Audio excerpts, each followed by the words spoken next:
Hello, good afternoon everybody. We're just going to be starting in about 5 minutes. If anybody would like to get a drink, there's a cash bar, there's snacks, you can pull yourself on the snacks, and we'll just be starting in about 5 minutes. Thank you.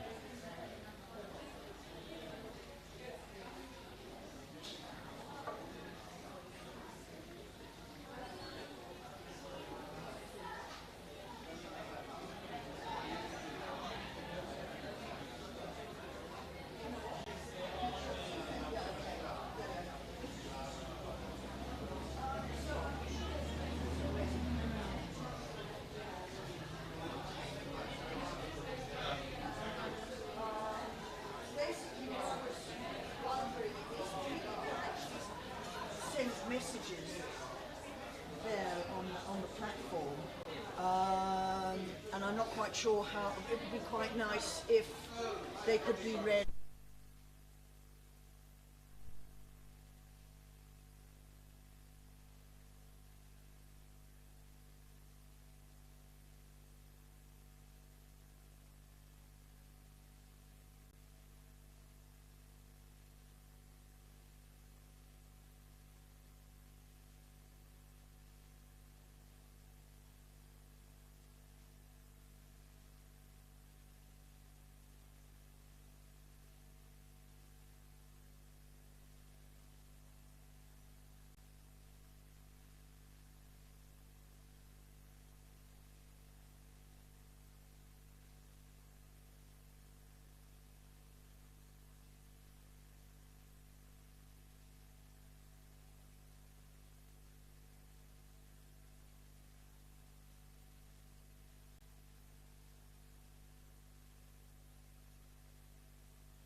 Thank you, everybody. Good afternoon. I think we're just a few minutes from starting now.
Hi, good evening, good afternoon, and thank you all so much for coming.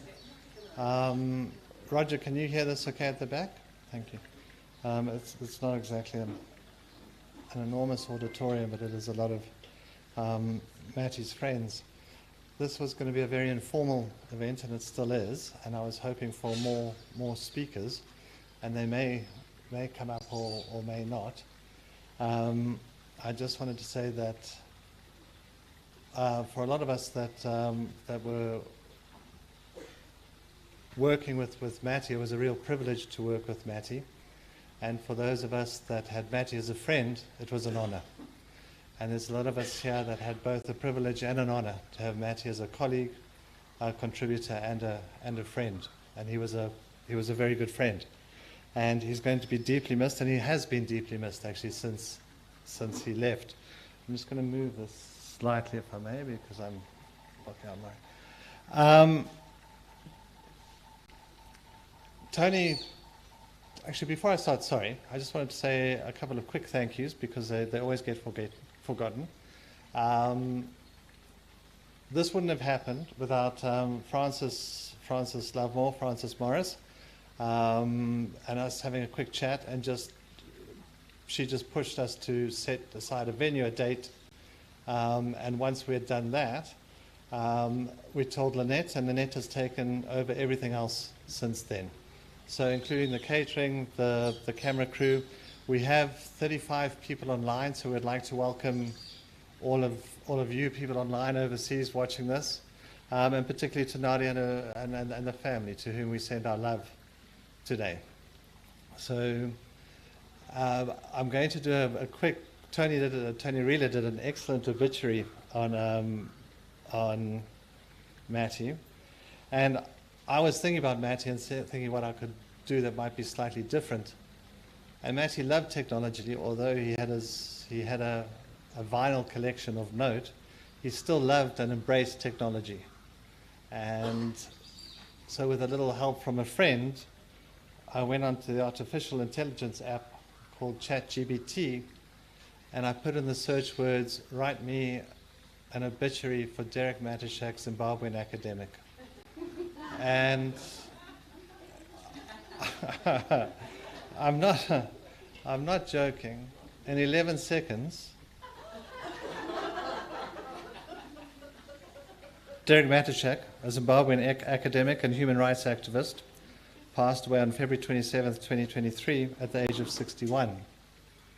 He was a leading expert on Zimbabwe's politics and legal system and was widely respected for his deep understanding of the country's complex history and social issues. It's already said more. I'm just going to go through this, and Matyszak was a prolific writer and commentator on Zimbabwean politics and legal affairs, and his work appeared in a wide range of publications, both locally and internationally.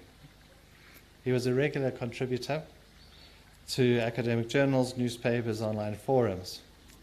Throughout his career, Derek was committed to promoting transparency, accountability, and good governance in Zimbabwe, and he was a vocal critic of corruption and human rights abuses. I just thought it would be that Matty would get a kick out of an obituary written by a computer that could write it faster than he himself could probably have written it. And there is a second part to this, which I'm going to bring up in a moment. But as suggested by somebody, and I've already got it wrong, or maybe I think it was Roger, I think there's a lot of people here that may have known Matty, but we may not have known each other. So I'm just going to ask people that knew Matty to just stand up and just say how they knew Matty. There's an open mic there. You don't have to pick it up. It should just be picked up. But if anybody would like to just stand up and say, I know Matty through this way, and this is how I will remember him, that would be much appreciated. Mike Davies could start. Mike, you're almost sat down standing up. How did you know Matty, and what did he mean to you, and how did you guys become involved? Yeah.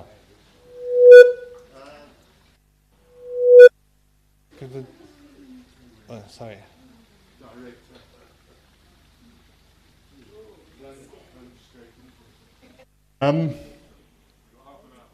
Matty, 30 years ago, I suppose, mostly in the last 15 years working together on election analysis, getting up to mischief and various other things I can't repeat. Afterwards. Who's next? Sorry, you can also, there is a space for a more formal speech. If you would like to talk more formally about Matty, but we just thought as an introduction to ourselves, and we don't need the microphone, I think we can just talk more for ourselves to just get some perspective on where we've all come from and how we've all gravitated around Derek Matyszak's memory and legacy here today. Hi.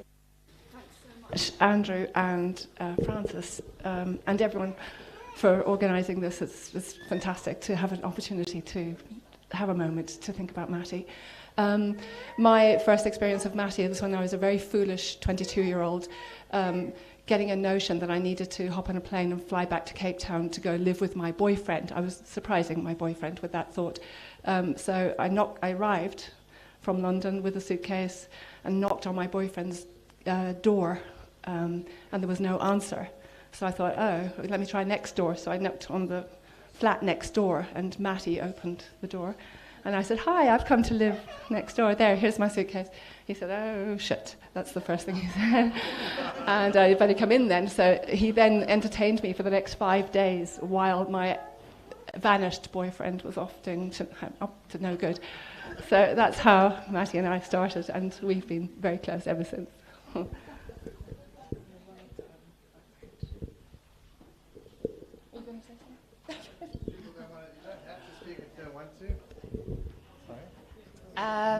I met Matty, same thing, long hoary, long boyfriend story. It's Heather, sorry. Hi. But we lived together in Marlborough Drive for, I think it was 4 or 5 years. I think one of the things I can honestly say is Matty taught me so much.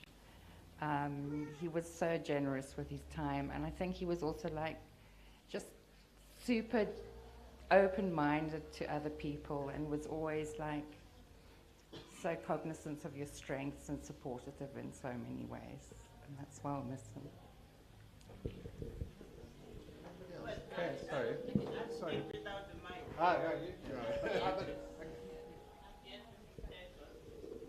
None of you will believe how I met Martin. He was more a foe than a friend when I met him. I was a young prosecutor, well, not so young, appearing before a judge called Chris Greenland. And I had an accused who was going to be sentenced at the High Court because he had a pile of mbanje deemed to be for sale. And it was kind of a routine thing to just send a person to the High Court for sentence because he had so much mbanje that the magistrate didn't have jurisdiction. And Chris Greenland says, and what is wrong with smoking or selling mbanje? I was like, I couldn't believe it. Because this was just a routine thing. He said, until you tell me why I should send this man away for so long, I'm postponing this and go and do your research. Of course, I went and I researched all the I called Chavunduga as my witness. On the traditional side, I called Dr. Chikara as the psychiatrist. I called a whole lot of people. Of course, the judge appointed one Derek Matyszak to represent the accused. And believe it or not, his expert witness was one Tony Rila. So that's how I met Derek.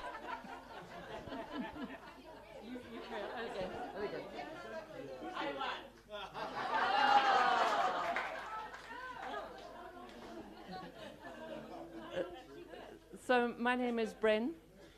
I met Matty, I think, in either the late 80s or the early 90s. And I think the reason why we first met was because Ollie Phillips, who I hope is online, was going to be a donor for Bev and I. And we needed an agreement to cover that arrangement. So that was the beginning with Matty. After that, I was very involved with him in GALS. In our MDC work, he was an important support. Kubatana, very important to us. And the thing that I'd like to say about Matty is he really made me feel safe. I just felt that if the trouble visited our doorstep, that he was someone who would bat for us. And I think it's pretty difficult to get someone out of jail, but it's really good to know that someone's trying. And although I never ever went to jail, I was always pleased to know that he was that that get out of jail quick card that I thought I needed. I really miss him.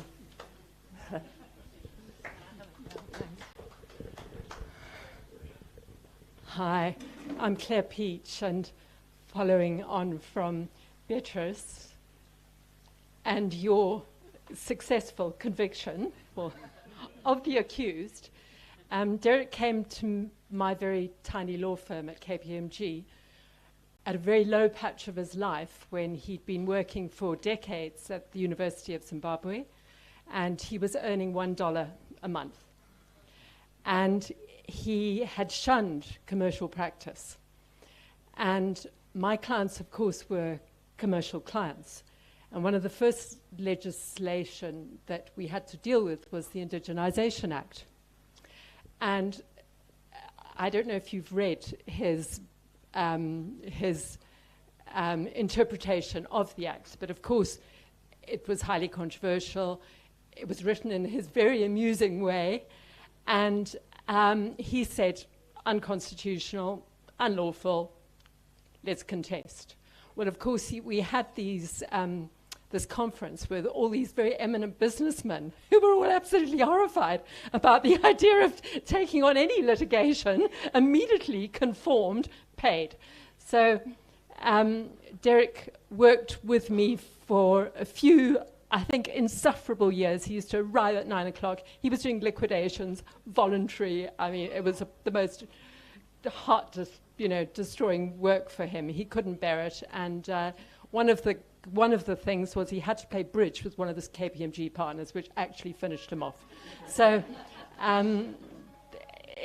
it was a great privilege, and I missed him enormously, and have been friends with him ever since. And Nadia, well done for all you've done. You deserve all the love that Derek had for you. And Annette Eastwood, of course, has her phone on.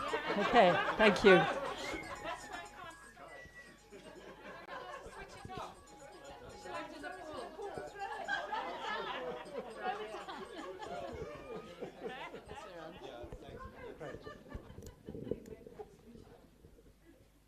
Hi, I'm Monica Monroe. I'm really representing my late husband, Rob, who was worked together with Tony and Matty very closely, and they did amazing work.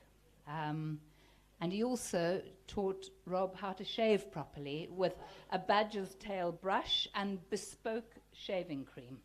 So he lives vividly in my memory. Miss him a lot.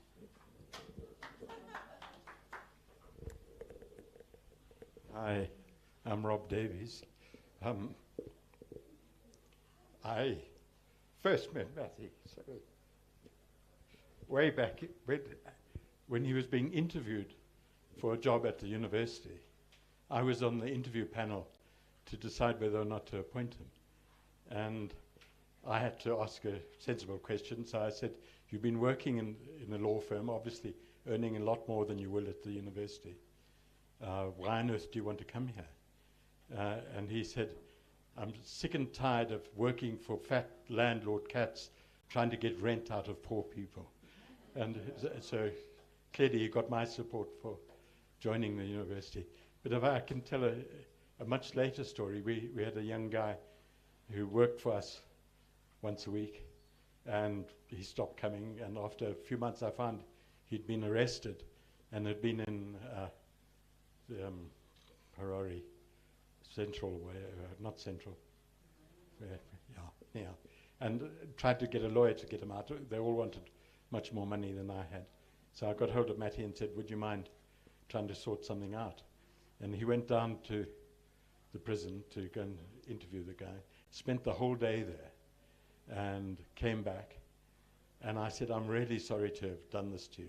He eventually got the guy out, but I was really sorry to have done this to you. He said, no, it's been fantastic. I bumped into Chris Coroneri in the prison and was able to say to him, do you now understand why legal process matters? He'd been teaching Chris on the course.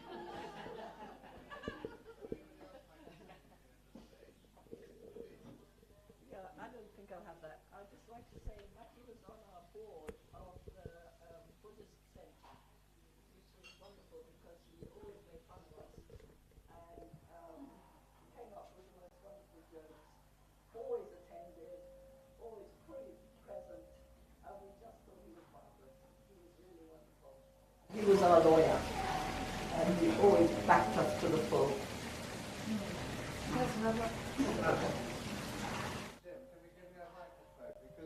The microphone is actually more for the people online than it is for the... It's been so long since my singing days. Use the right. Right, good afternoon, everybody. My name is Jeff Felto. I was at the University of Zimbabwe for many, many years. In fact, 50 years, can you believe, teaching law in a country where law was breaking down as a discipline. How do you teach students about law in circumstances where the law doesn't apply, or it's been highly politicized, or it's applied in a one-sided way? That was the whole dilemma that both Derek and I shared. Derek was a fearless, courageous individual, a person with a brilliant mind who was able to actually analyze things in a very trenchant and deep-seated way. In his teaching, he was actually adored by the students because he would adopt for a boring law subject an approach which was challenging, was interesting, was vibrant, and the students really enjoyed his teaching right from the start. So he was, if you take his range of analysis that he's done in terms of the legal interpretation that Claire was talking about, you just go to the law journals and look at some of the articles that he's written.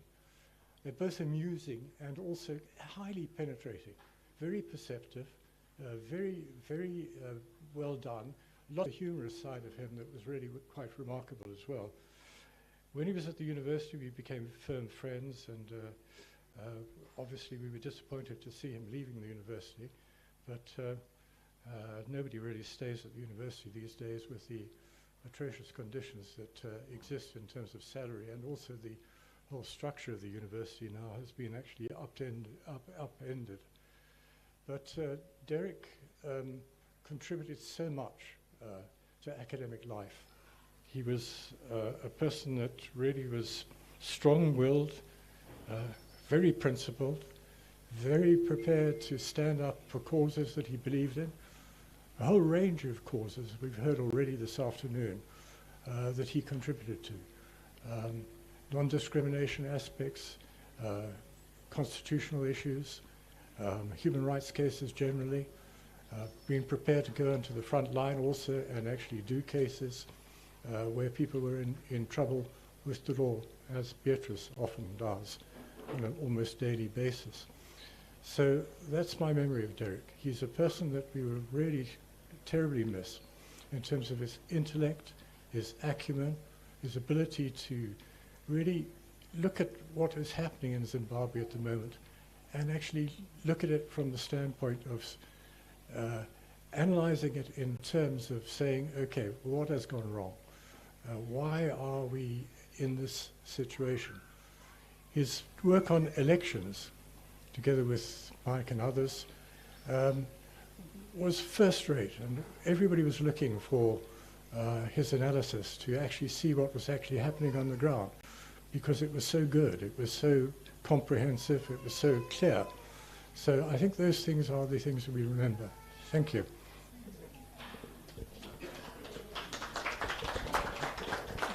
Thanks, Jeff.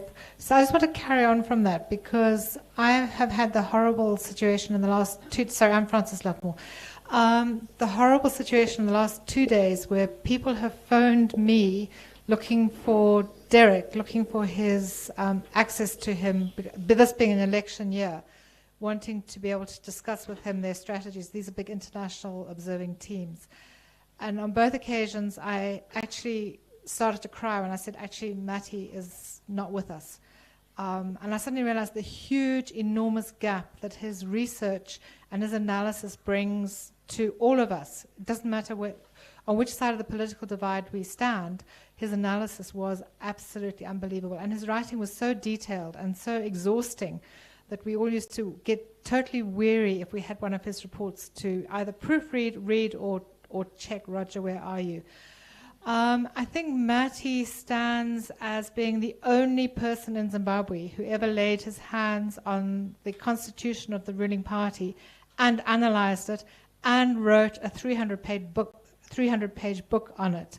And I am just exceptionally grateful that I have a very mangled copy of this book in my bookshelf that will never be lent to anybody, because his writing really was superb. There was just so many things.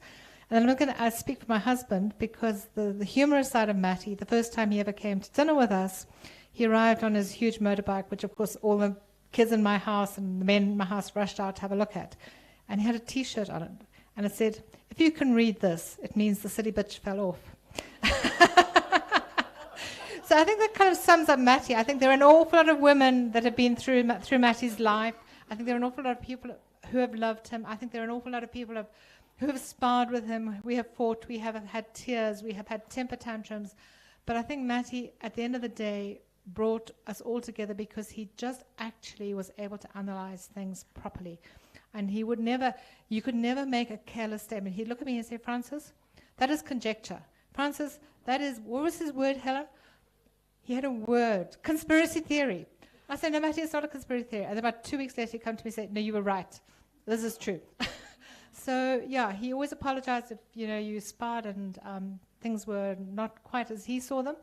But better you have your facts in front of you if you were going to spar with him, because you would not win.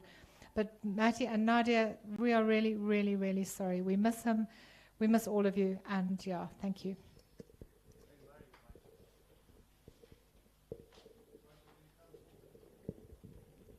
Thank you, Francis. My name is Murray McCartney. I'm not a lawyer. One of the few people here who's not. And I didn't know Matty for years. 4 or 5 years ago, I was looking at my record collection and thinking, what the hell to do with it? And we threw a lot out, we gave some away, but there were 1 or 2 items which we wanted to keep somehow. And I put the word out, does anybody know where I can get vinyl records digitalized? Matty, of course. So I've called him and I said, would he be kind enough to do it? And he said, music? I said, no, not music. It's spoken word. I said, it's a double album of Bertolt Brecht's testimony in front of the, what do they call it? The human rights thing in America. I mean, verbatim testimony. He said, I'll do it. I went around to his house and he guarded that studio of his like Fort Knox. I had to wait outside, and he went in, as if there were secrets in there which were not for the likes of me, but the most generous man with his time and with his technology, and I think that's a side of him that shouldn't be forgotten amidst all the lawyering. Thank you.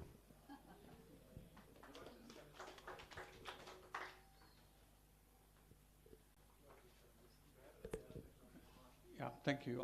I don't do these sort of things because I'm a behind-the-scenes person. I met him. See, I don't do these things. I don't know what to do. I met him when he was at the legal aid clinic at UZ, when I was running the UZ publications department, and I subsequently edited it and helped him produce his book on law, politics, and the unity government through with the Konrad Adenauer Foundation, which I think somebody might be referring to. And I was pleased to be able to do that, and I've still got, in fact, a whole bunch of emails from 2010 when we're going backwards and forwards talking about, wait a minute, he changed his job from the minister of this to the minister of that. Shouldn't be referred to as this, because it was a collection of papers he'd written over a period of a few years, and they had to be put together to make a book and follow on logically. And the only other thing is that I got his piano, because he had a piano at Pauline Goddard's, Keith Goddard's, because Keith was teaching him to play the piano. And when Pauline moved out to Borrowdale Trust, the piano was there. And thanks to John Kelly and Dorothy Wakeling, I got his piano because I didn't have a piano at the time then, and they fixed it and all the rest of it. So I ended up with his piano, which is not with us anymore, but it's another thing that he was interested in doing. Thank you.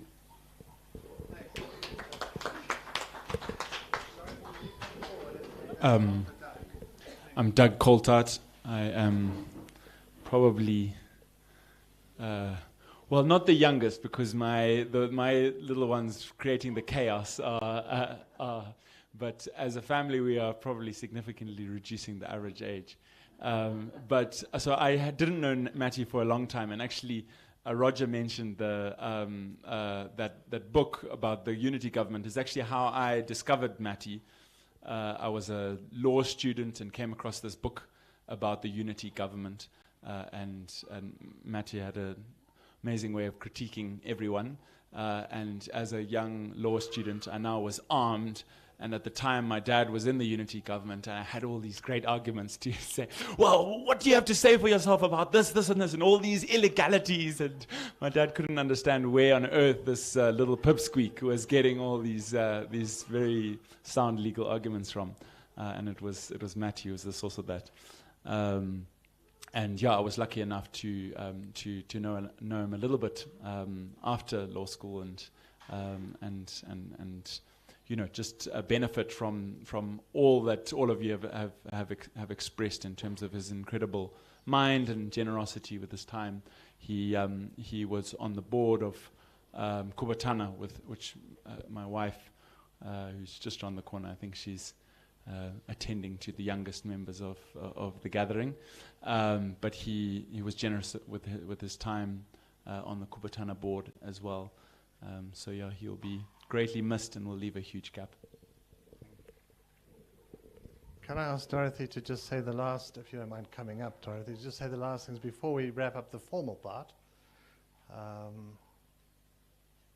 And Barbara after that. Thank you. No, that's great. Hi, I'm Dorothy Wakeling.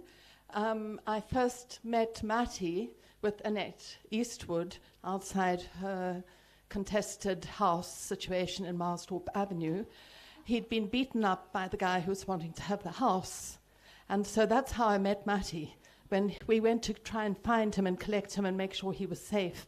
And as Annette just said just now, his glasses were broken in the fisticuffs with that fellow.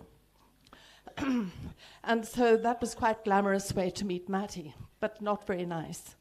Then our paths crossed over the years, but the main thing was he agreed to help us with our wetland cause, the Harare wetlands. And so together with Zimbabwe Lawyers for Human Rights and Harare Wetlands Trust, we needed to have the wetland legislation analysed.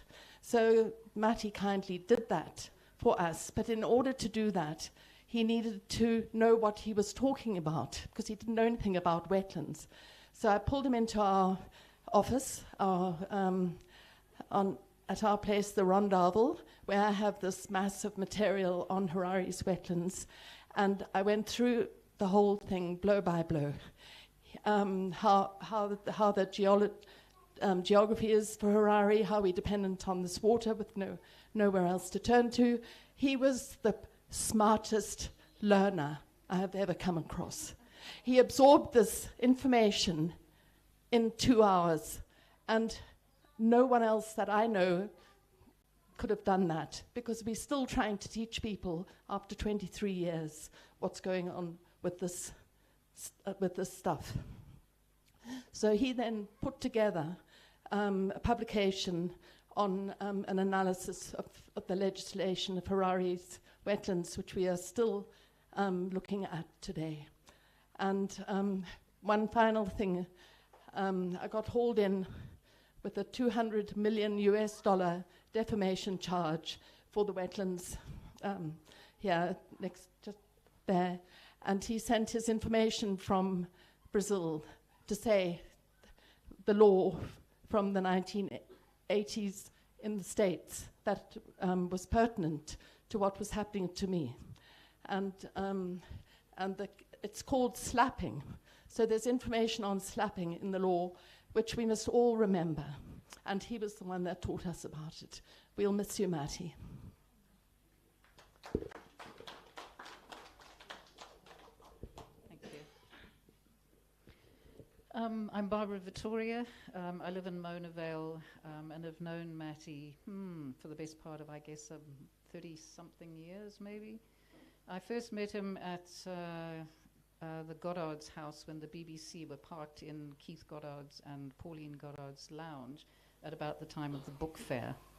And Mati played a pivotal role, as you've mentioned, Brenda, in making the gay and lesbian community feel safe, represented, and that, you know, there were rights for gay and lesbian people in Zimbabwe, despite the country context that was so difficult at that time.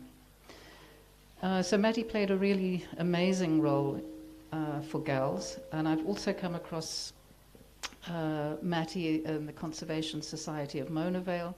He helped us on countless occasions with preventing the development of the flay, and was an absolutely invaluable support, and basically I think educated me on gay and lesbian rights,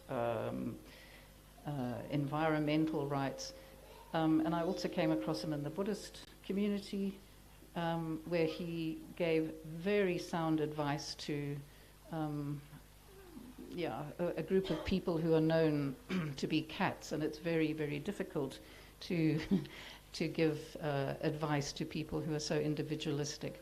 But Mati was absolutely just incredible as a lawyer, very down to earth, very practical, and didn't hesitate to point out things that needed to be said because they were important for you to know and you had to hear it. On a personal note, I was involved in organizing an LGBTI conference in Johannesburg, I don't know, 10, 15 years ago, and Mati came along. And it was at one of these very fancy liney places in Joburg, you know, with the dining room had these Greek statues, you know, like big.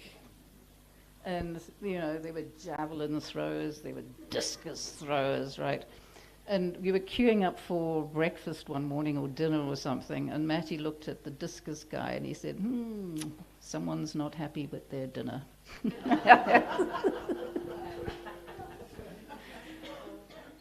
Yeah, and then another lovely memory of that time was, you know, we had a PowerPoint presentation, and you know, people were presenting stuff, and we had somebody there doing the rapporteuring, and so stuff was being typed up and then spell checked, you know, in real time, and I don't quite know what happened to the Microsoft spell check function, but it sort of changed some word in the document that was being beamed up there to clitoris. And Mati kind of said, I think your laptop fancies you.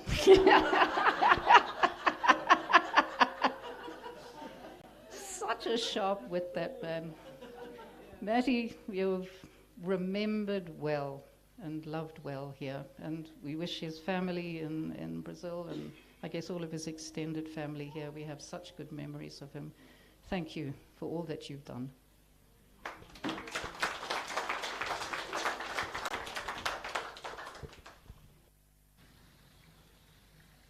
And thank you, Barbara, because actually it reminds us of Mati's family, of which there were 4 brothers, and I'm hoping some of them are tuning in.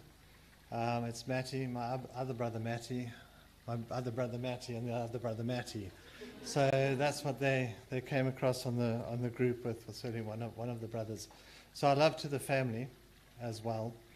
For those of you who weren't here at the very beginning, I had said that with Mati's love of technology and language, I had asked for an obituary on the death of the Zimbabwean academic Derek Matyszak, and it had come up with this long thing, which long screeds are not unknown to us of those of us who know with Matty. So we then changed it and said, please give us a shorter obituary, focusing on his wit and his love of long words. So it came up with this. His long one took 11 seconds. This one took about 13. But Jerry Matyszak was a Zimbabwean academic known for his wit, humor, and love of long, complicated words. He had a talent for using his extensive vocabulary to deliver witty remarks and clever quips in both his academic and personal life. One of his favorite words was sesquipedalian. Is that, Roger, is that correct? Which means using long words. And he often joked about the irony of being a sesquipedalian in a country where many people are not able to read or write. He also had a knack for coming up with his own words and phrases, such as Zimbocentricity, to describe the tendency of Zimbabweans to view the world through a Zimbabwean lens. Matyszak was known for his ability to use humor to make complex topics more accessible and engaging for his students and audiences. Thank you, Jeff, for that. He often used puns and wordplay to inject humor into his lectures and speeches, and his quick wit and playful banter made him a beloved figure amongst his colleagues and students. And the amazing thing about this is generated by a computer that never knew Matty, but Matty's writings are living on and being generated back to us by this computer. The interesting thing is that both the long and the short versions of the obituary had the same last paragraph, which was, despite his love of language and humor, Matyszak was a serious scholar and human rights activist, known for his commitment to promoting transparency, accountability, and good governance. His passing is a great loss to Zimbabwe and to the wider community of scholars and activists who work to promote democracy and human rights around the world. And I think that's couldn't be more accurate if I had even tried to write it myself. I would like to thank you all, send love to everybody that's here today and out on the internet watching us. You're so welcome to join in with the snacks that have been catered for by the location. There's a contribution box over there for the snacks, and there's a cash bar, and we're hoping you're going to stay around for a little bit longer. We've got a Matty playlist that we're going to put on for the next short while. And unless there's anything else, sorry, there's just so many times I think of Matty, I have to laugh and smile. But Matty, I hope you're hearing this, and I hope you're close, and we will miss you. We will miss you desperately. Thank you, everybody.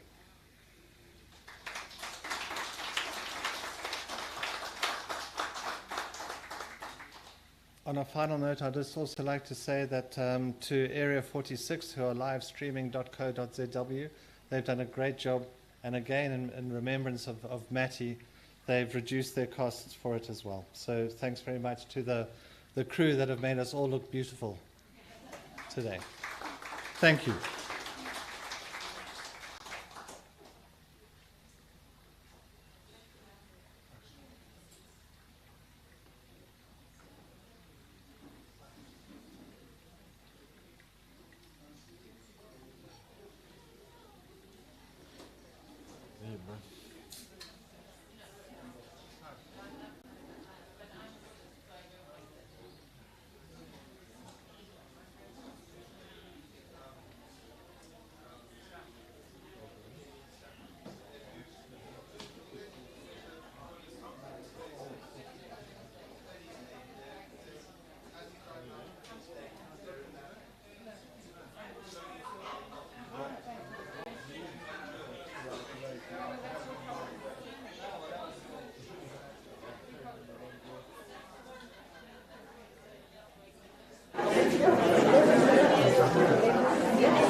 Focus on the body. Just one camera.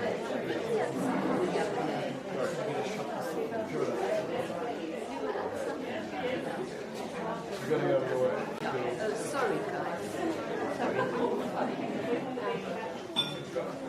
Hi, we're just saying farewell to all those that joined us on the live stream. Thank you so much. We'll be shutting down in a couple of minutes. Thank you again, and lots of love, and cheers to Matty. Cheers. Good night. Thank you.